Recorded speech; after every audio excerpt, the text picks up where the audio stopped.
And tomorrow night, live on the WWE Network, two men will face the Viper and the King of Strong Style with the Commissioner, who they claim has a personal vendetta against them as the special guest referee.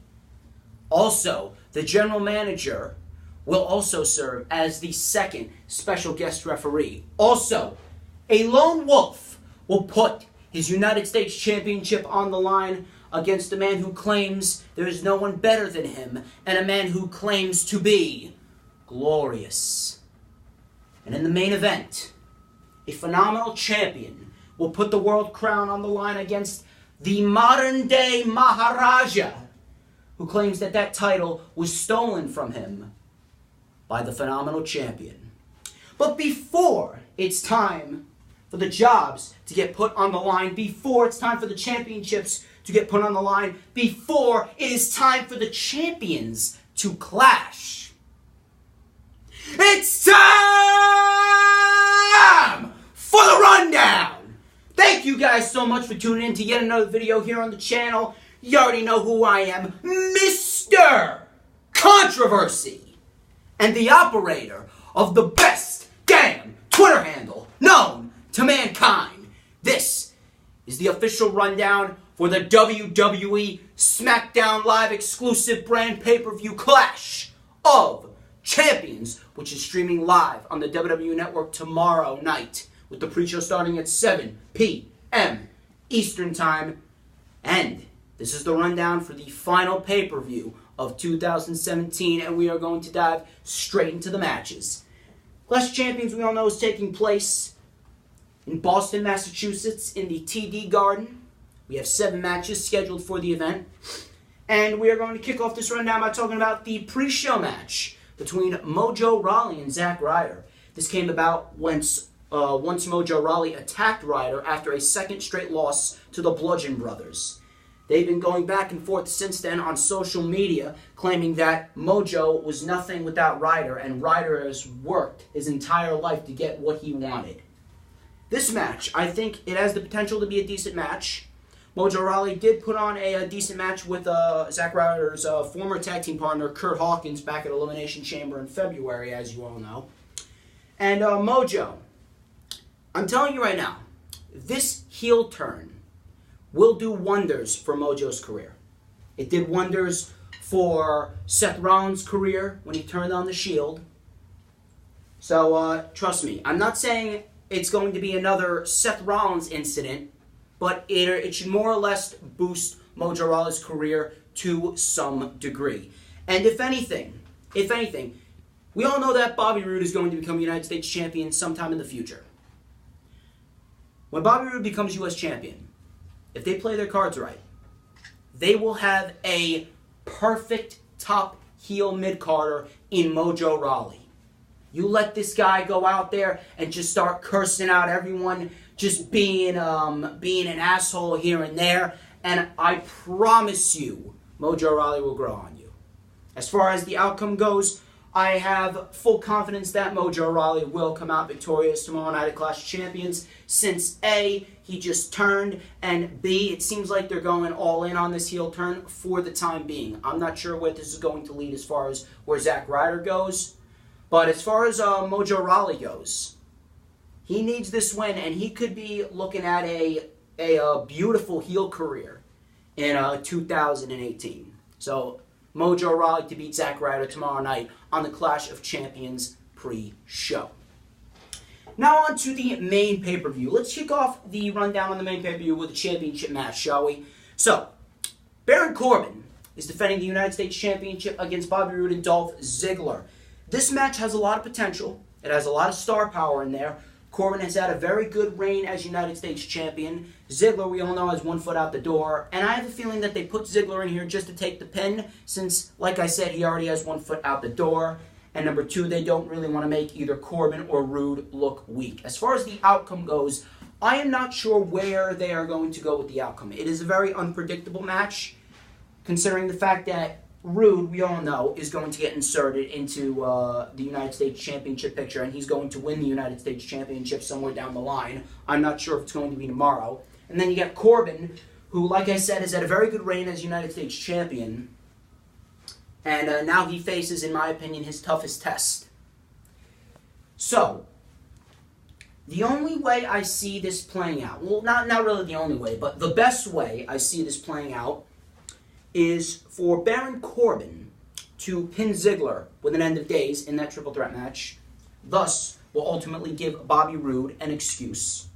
And then, we'll set up another United States Championship match between Roode and Corbin, possibly on the first Smackdown Live of 2018 or at the Royal Rumble, and Roode will ultimately end up cashing in and winning the United States Champion. United States Championship, excuse me. I'm not going to be mad if Roode wins, because as you all know, Bobby Roode is glorious in every sense of the word. But Baron Corbin, I feel as though he hasn't had a long enough reign with it. He won it at Hell in a Cell back on October 8th. He's held it for 70 days now, a period of 2 months. A 1 to 2 month reign really does nothing. So I see Baron Corbin coming out victorious and retaining the United States Championship.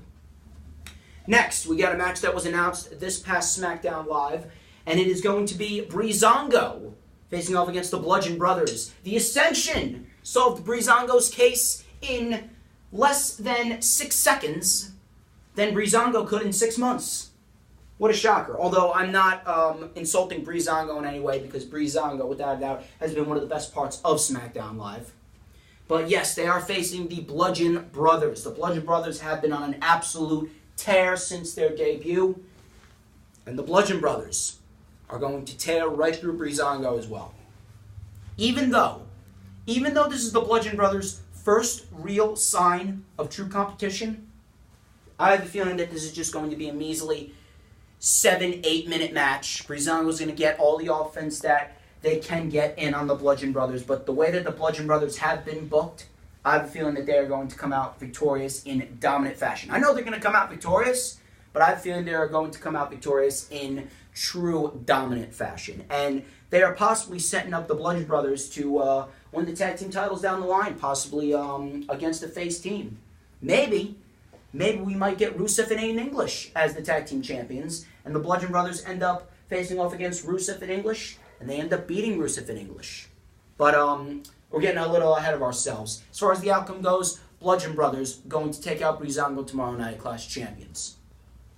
Speaking of Aiden English and Rusev, they're going to be involved in a fatal 4-way tag team match for the SmackDown Live Tag Team Championships. They will be one of the challengers along with Shelton Benjamin and Chad Gable, the New Day, and they are going to be facing off against the Usos, all 4 teams for the SmackDown Live Tag Team Championships.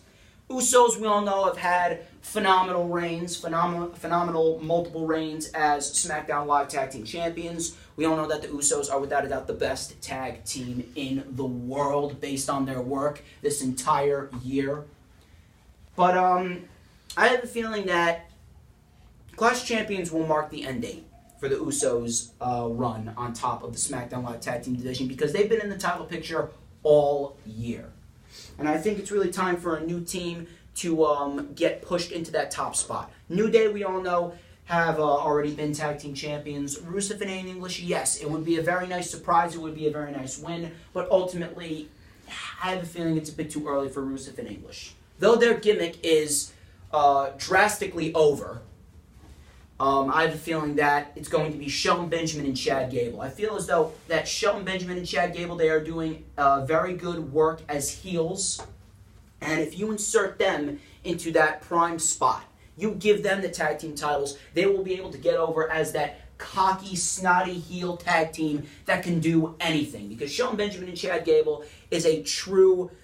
It's a really true athletic tag team. It's a tag team that has all the tools to succeed. And now that they've really turned them heel, it's probably been the best move that they've made on SmackDown Live all year. So if you give Shelton Benjamin and Chad Gable the tag team titles, you can turn Rusev and Aiden English face. Rusev and Aiden English win the tag team titles somewhere down the line at WrestleMania. You imagine how much of a huge moment that would mean for Rusev and Aiden English? It would be huge for both men. Rusev and Aiden English should win the tag team titles at WrestleMania. Let it play out. Turn them face. Go all in on it. They gave him the face-like T-shirt. They're treating them like faces with the chants that the universe has been chanting. Why not go all in on this face push? But Shelton Benjamin and Chad Gable should win the Smackdown Live Tag Team Championships as far as Clash of Champions go. Moving on to another championship match, we got Charlotte Flair taking on Natalya in a Lumberjack match with the Riot Squad and the rest of the SmackDown Live Women's Division at ringside. Charlotte and Natalya, it's been on and off. It's been a toss and turn. It's been up and down. They've had bad matches. They've had good matches. As far as this one goes, this is going to be the final nail in the coffin, no question. Charlotte is going to retain. That is probably the most straightforward prediction I think anyone could ever predict, aside from the AJ Styles and Mahal match, but we'll get to that later.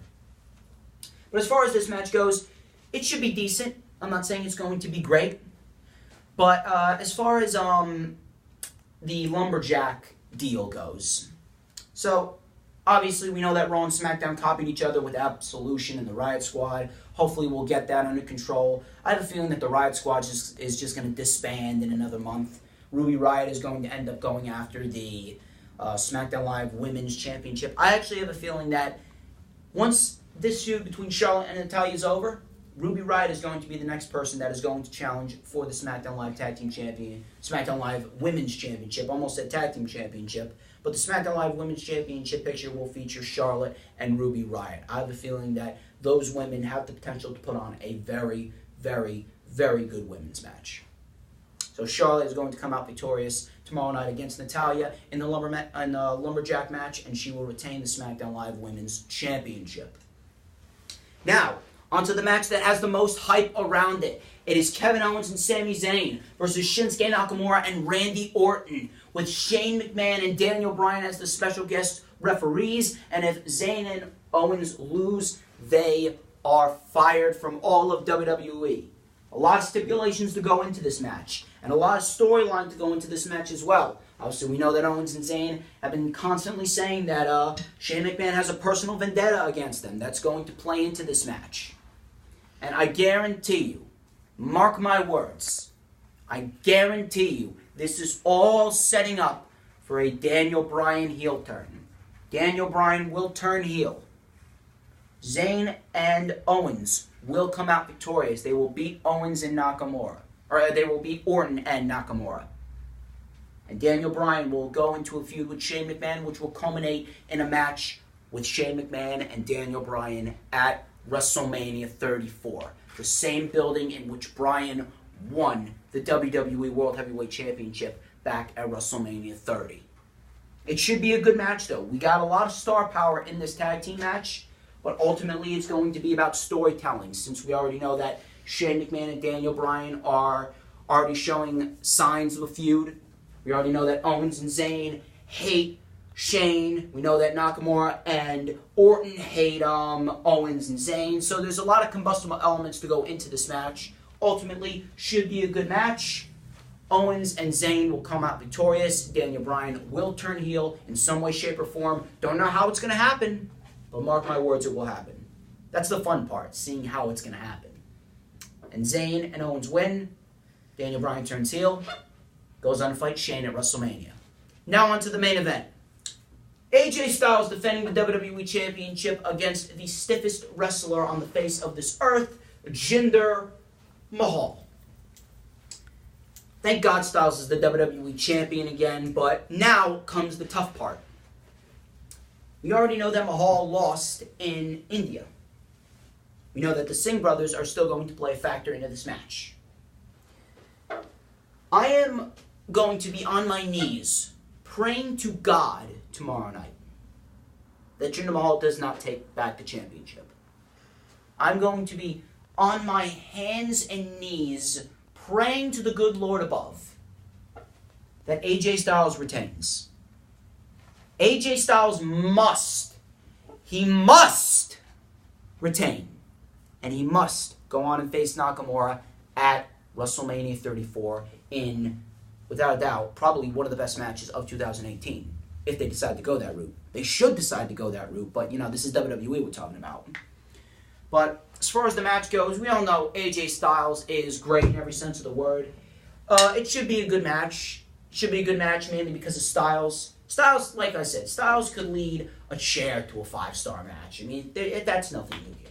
But as far as the outcome goes, like I said, this and that, we've already been up and down with this feud as well. And AJ Styles retains. If Jinder Mahal somehow gets back that championship,